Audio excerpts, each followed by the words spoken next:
I would definitely veto a national abortion ban.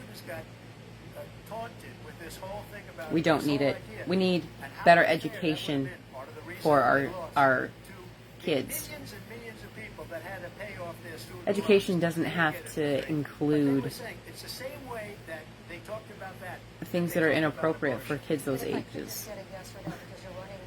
I'm not even sure why they stopped doing that in the first place, because I had sex education and health whenever I was a kid. I honestly don't understand why they didn't. And I chose to not have abortion. She'd never be able to get it, just like she couldn't get student loans. They couldn't get student loans. They didn't even come close to getting student loans.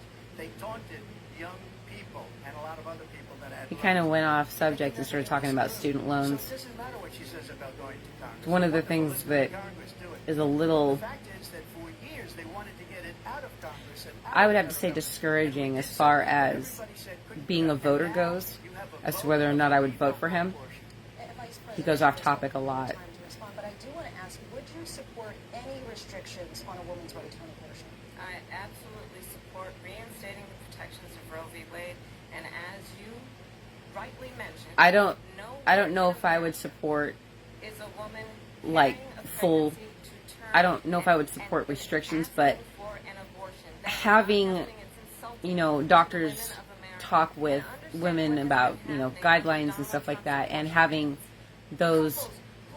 doctors set those personal guidelines for their practice. For their practice. I think that that's appropriate. But just flat out saying, no, you can't have an abortion, I think that that's going way too far and overstepping power in leadership.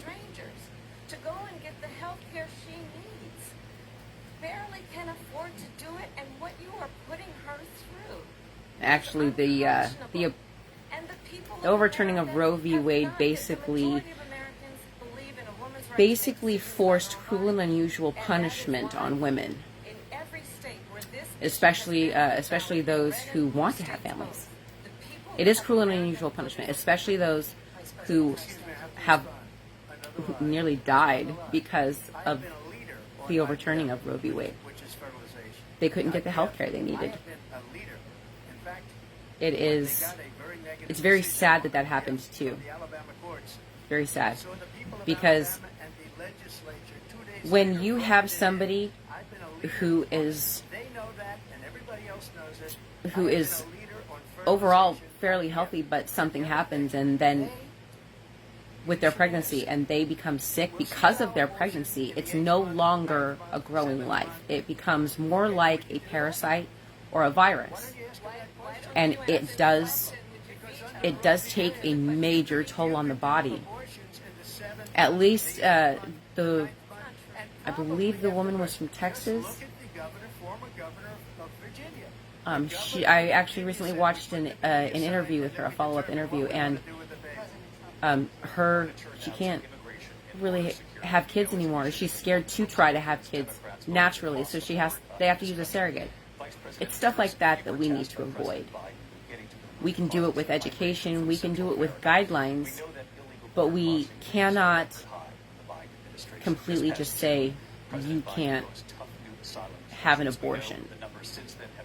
That doesn't make sense, especially in a nation of our size.